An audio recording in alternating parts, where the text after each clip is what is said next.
नमस्कार दोस्तों। राहुल गांधी ने जो एटम बम फोड़ा है उसकी गूंज देश के कोने कोने में गूंजने लगी है और चुनाव आयोग पर जो आरोप राहुल गांधी ने लगाए थे वह उन आरोपों पर लगातार स्टैंड कर रहे हैं और स्टैंड ही नहीं कर रहे। अब उन आरोपों को और बल इसलिए मिल गया है कि जब राहुल गांधी ने एक एड्रेस पर एक कमरे के मकान पर 46 वोट 60 वोट या 80 वोट का जो आरोप लगाया था तो एक चैनल वहां पहुंचा सच्चाई जानने के लिए। तो वहां उस चैनल ने यह देखा, जो मीडिया में प्रसारित भी हुआ, कि किस तरह से उस एक कमरे पर जहां एड्रेस लिखाया है और वहां 60 वोटर बताए गए थे वह बीजेपी से संबंधित किसी व्यक्ति का मकान था। और जब वहां जाकर कैमरे ने चेक किया चैनल के ने, तो वहां स्थिति सामने आई कि निश्चित तौर पर उस एड्रेस पर, उस एक कमरे के एड्रेस पर जो वोटरों के नाम थे वे फेक थे। तो यानी राहुल गांधी ने जो आरोप लगाए वह आरोप अपनी जगह पूरी तरह से स्टैंड करते दिख रहे हैं। दूसरी ओर राहुल गांधी ने दूसरे दिन, पहले दिन सबूतों के साथ आरोप लगाए और चुनाव आयोग ने मिसलीडिंग बोलते हुए बात को समाप्त कर दी और आरोपों को नकार दिया। लेकिन राहुल गांधी ने बेंगलोर में एक पब्लिक मीटिंग करी और पब्लिक मीटिंग करी तो उसमें फिर अपने आरोपों को दोहराते हुए कह दिया कि चुनाव आयोग मुझे धमकाने का प्रयास कर रहा है, चुनाव आयोग मेरे से शपथ पत्र मांग रहा है, मैंने संसद में शपथ ली है। यह कहकर राहुल गांधी ने अपने आरोपों को फिर से दोहराया। लेकिन उससे ज्यादा इंपॉर्टेंट बात राहुल गांधी ने यह कही कि अगर चुनाव आयोग सही है तो फिर वह हमें वोटर लिस्ट क्यों नहीं देता। मशीन रीडेबल अगर हमें डेटा उपलब्ध करा दे तो हम साबित कर दें कि यह जो प्रधानमंत्री बने हुए हैं नरेंद्र मोदी, वे चोरी के वोटों से बने हुए हैं। यह कहकर दोबारा राहुल गांधी ने अपने आरोप दोहराए और बड़ी मजबूती के साथ उन्होंने अपनी बात रखी। और सिर्फ राहुल गांधी ने जो बात रखी, पहले आप ये सुनिए कि उन्होंने कहा क्या। अगर हमें इलेक्ट्रॉनिक डेटा मिल जाए, हम साबित कर देंगे कि हिंदुस्तान का प्रधानमंत्री चोरी करके प्रधानमंत्री बना है। आज जब हिंदुस्तान की जनता हमारे डेटा को लेकर इलेक्शन कमीशन के वेबसाइट पर सवाल पूछ रही है, तो इलेक्शन कमीशन ने अपना वेबसाइट बंद कर दिया। ಇವತ್ತು ನಮ್ಮ ದೇಶದ ಪ್ರಜೆಗಳು ನಮ್ಮ ಒಂದು ಪತ್ರಿಕಾಗೋಷ್ಠಿ ನೋಡಿದ ನಂತರ ಚುನಾವಣೆ ಆಯೋಗದ ವೆಬ್ಸೈಟ್ ಅಲ್ಲಿ ಪ್ರಶ್ನೆ ಮಾಡಕ್ಕೆ ಪ್ರಯತ್ನ ಮಾಡಿದ್ರೆ ಚುನಾವಣೆ ಆಯೋಗದ ವೆಬ್ಸೈಟ್ मध्य प्रदेश, राजस्थान, बिहार के वेबसाइट बंद कर दिए हैं। ಇವತ್ತು ಬೇರೆ ಬೇರೆ ರಾಜ್ಯಗಳ ವೆಬ್ಸೈಟ್, ಚುನಾವಣೆ ವೆಬ್ಸೈಟ್, ಬಿಹಾರದ ಚುನಾವಣೆ ವೆಬ್ಸೈಟ್ ने ಇವತ್ತು ಬಂದ್ ಮಾಡಿದ್ದಾರೆ। क्योंकि वो जानते हैं कि अगर हिंदुस्तान की जनता ने इसी डेटा को लेकर सवाल पूछना शुरू कर दिया तो उनका पूरा ढांचा कोलैप्स कर जाएगा। ಯಾಕಂತಂದ್ರೆ ಅವ್ರಿಗೆ ಮನವರಿಕೆ ಆಗಿದೆ, ಭಾರತ ದೇಶದ ಪ್ರಜೆಗಳು ಈ ಒಂದು ವಿಷಯನ ಕೇಳಿಕೊಂಡು ಪ್ರಶ್ನೆ ಮಾಡಕ್ಕೆ ಪ್ರಾರಂಭ ಮಾಡಿದ್ರೆ ಅವರ ಒಂದು ನಾಟಕ ಏನ್ ನಡೀತಾ ಇದೆ ಆ ನಾಟಕ ಮುಗಿದೋಗುತ್ತೆ ಅಂತ ಭಯ ಇವತ್ತು ಅವ್ರಿಗೆ ಬಂದಿದೆ। मुझसे इलेक्शन कमीशन एफिडेविट मांगता है, मुझसे कहता है कि मुझे ओथ लेना है, ओथ लेना है। मैंने पार्लियामेंट के सामने, पार्लियामेंट के अंदर ओथ लिया है, इस संविधान के सामने ओथ लिया है। और आज जब हिंदुस्तान की जनता हमारे डेटा को लेकर इलेक्शन कमीशन के वेबसाइट पर सवाल पूछ रही है, तो इलेक्शन कमीशन ने अपना वेबसाइट बंद कर दिया। मध्य प्रदेश, राजस्थान, बिहार के वेबसाइट बंद कर दिए हैं, क्योंकि वो जानते हैं कि अगर हिंदुस्तान की जनता ने इसी डेटा को लेकर सवाल पूछना शुरू कर दिया तो उनका पूरा ढांचा कोलैप्स कर जाएगा।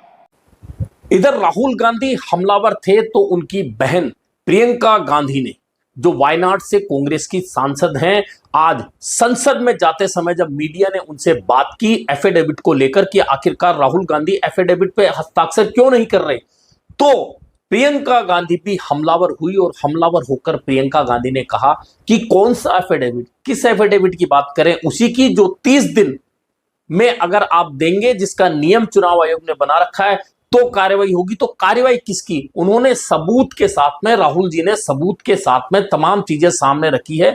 और कौन सा एफिडेविट? सबसे बड़ा एफिडेविट हमारा संसद होता है जिसके हम सदस्य बने हैं, वहां हमने शपथ ली है, तो फिर कौन सा एफिडेविट? और वैसे भी उनके पास तो पूरा तंत्र है, जांच कराते हैं ना, वे ईडी से कराते हैं, सीबीआई से कराते हैं, तो इसकी भी जांच करा ले जो आरोप लगाए गए हैं। अब इस बात को लेकर भी बहस छिड़ गई है कि अगर चुनाव आयोग सही है तो फिर वह सिर्फ मिसलीडिंग कहकर राहुल गांधी के आरोपों को नकार कैसे सकता है।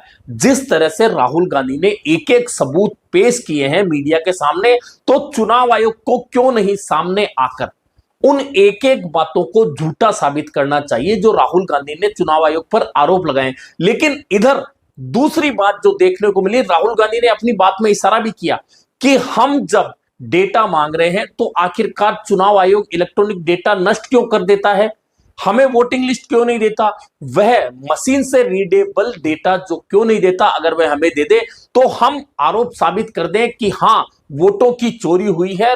चोरी के तरीके जो अपनाए गए हैं उनके आधार पर बीजेपी को जिताया गया। अगर चुनाव आयोग सही है तो वे हमें दे दे और हमें डराने की कोशिश न करे। और सबसे बड़ी बात जो राहुल गांधी ने कही कि जब हमने आरोप लगाए हैं, सबूतों के साथ लगाए हैं, जब हमारे लोग ईसी की वेबसाइट पर जाकर तमाम चीजों को चेक करना चाहते हैं तो आज ईसी ने अपनी वेबसाइट को बंद कर दिया है। आखिरकार ऐसा क्यों किया ईसी ने? और ऐसा कहने का आधार यह है कि राहुल गांधी ने वहां आरोप लगाया, तो इधर राजस्थान के पूर्व मुख्यमंत्री अशोक गहलोत ने भी मीडिया के सामने ये सबूत पेश किए और स्क्रीनशॉट दिखाए कि आज हमारे लोगों ने जब ईसी की वेबसाइट खोलकर चेक करने का प्रयास किया, तो आप ये स्क्रीनशॉट देख सकते हैं कि इन स्क्रीनशॉट के आपको स्पष्ट रूप से दिख जाएगा कि ईसी ने कई राज्यों के जो डेटा है वह बंद कर रखे हैं और वहां की साइटें नहीं खुल रही।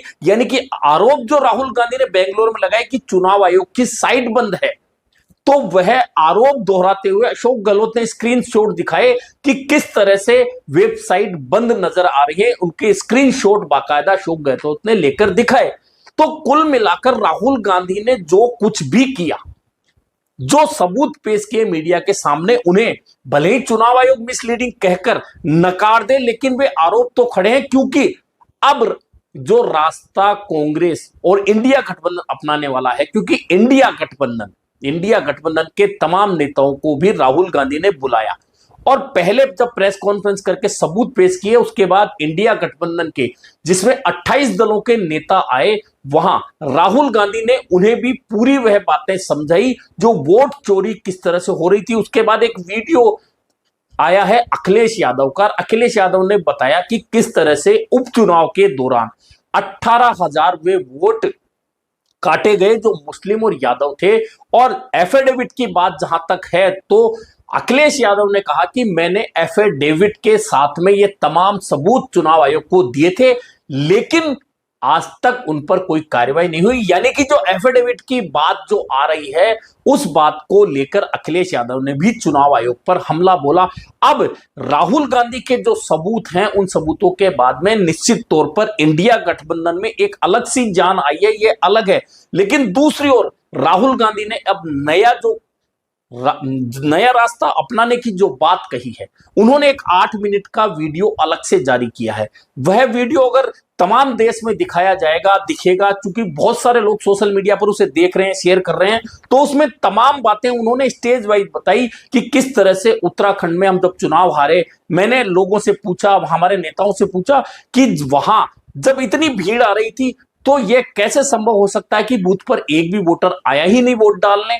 इसी तरह मैंने मध्य प्रदेश में एंटी इनकम्बेंसी देखी जब भारत जोड़ो यात्रा लेकर निकला, लेकिन हमें सिर्फ 65 सीटें आई और भाजपा फिर जीत गई। इस तरह की तमाम बातें कहते हुए 8 मिनट का एक वीडियो राहुल गांधी ने बनाया है और वह सोशल मीडिया पर पेश किया है। उसके बाद में वह बड़ी तेजी के साथ शेयर हो रहा है और लोग कह रहे हैं कि इस वीडियो को देखना चाहिए। दरअसल अब राहुल गांधी, कांग्रेस और इंडिया गठबंधन की रणनीति यह है कि चुनाव आयोग अपनी गलती नहीं स्वीकारेगा, चुनाव आयोग आरोपों को नहीं स्वीकारेगा। और एक बात और 2 दिन से देखने को मिल रही है कि चुनाव आयोग ने तो सिर्फ एक ट्वीट करके राहुल गांधी के आरोपों को नकार दिया, लेकिन दूसरी ओर बीजेपी से जुड़े तमाम नेता आयोग के बचाव में लगातार बयान दे रहे हैं। और बयान ही नहीं दे रहे कि बहुत सारे लोग सोशल मीडिया पर भी राहुल गांधी के खिलाफ बहुत सारी पोस्ट कर रहे हैं कि राहुल गांधी ऐसे हैं, राहुल गांधी को क्या हो गया, ये है, इस तरह की बहुत सारी पोस्ट आ रही है। लेकिन अब जो रणनीति इंडिया गठबंधन अपना रहा है, अपनाने की शुरुआत बेंगलुरु में रैली के जरिए कर दी है। और यह बात जो सबूत पेश किए राहुल गांधी ने वह तमाम जनता के बीच ले जाने की जो रणनीति है, उससे एक बात तो होगी कि चुनाव आयोग बुरी तरह से दबाव में आएगा। भाजपा कह रही है कि यह संवैधानिक संस्थाओं को धमकाने का प्रयास किया जा रहा है। तो स्थितियां बहुत स्पष्ट हैं कि संवैधानिक संस्थाएं अगर धमकाने की स्थिति में हैं, तो संवैधानिक संस्थाओं को सामने आकर जिस तरह के आरोप 1.5 घंटे की प्रेस कॉन्फ्रेंस करके और बाकायदा कागजों सहित रिकॉर्ड सहित राहुल गांधी ने दिखाए, तो चुनाव आयोग को भी सामने आकर क्यों ना उन आरोपों को दिखाना चाहिए। और एक वरिष्ठ पत्रकार की बहुत स्पष्ट टिप्पणी थी कि चुनाव आयोग को सामने आना चाहिए, या तो राहुल गांधी झूठे हैं तो राहुल गांधी की राजनीति खत्म हो जाएगी, और अगर चुनाव आयोग गलत है तो फिर उसके अधिकारियों को, उसके अफसरों को, चुनाव कमीशन को इस्तीफा देना चाहिए और जांच होनी चाहिए स्वतंत्र एजेंसी से कि आखिरकार ये चीजें हैं क्या। यह टिप्पणी बहुत इंपॉर्टेंट है और निश्चित तौर पर जो सबूतों के साथ आरोप चुनाव आयोग पर लगे हैं वह बहुत बहुत ज्यादा चुनाव आयोग की प्रतिष्ठा इससे धूमिल हो रही है। निश्चित तौर पर चुनाव आयोग को सामने आकर राहुल गांधी के आरोपों को उसी तरह से जवाब देना चाहिए जिस तरह से राहुल गांधी ने प्रेस कॉन्फ्रेंस में लगाए हैं, और वह सबूत दिखाने चाहिए कि राहुल गांधी झूठे हैं। लेकिन चुनाव आयोग से ज्यादा बीजेपी के नेता चुनाव आयोग के बचाव में ज्यादा दिख रहे हैं और चुनाव आयोग चुप्पी साध कर बैठा है। और वेबसाइट बंद करने के जो रिकॉर्ड सामने आए हैं, स्क्रीनशॉट सामने आए हैं, निश्चित तौर पर ऐसा लगता है कि इस मामले में चुनाव आयोग कहीं ना कहीं अपनी गलतियों में फंसता नजर आ रहा है। हालांकि इसका नतीजा क्या निकलेगा यह कहना अभी दूर की कौड़ी है। अभी के लिए इतना ही, फिर मिलेंगे नए मुद्दे पर चर्चा के साथ।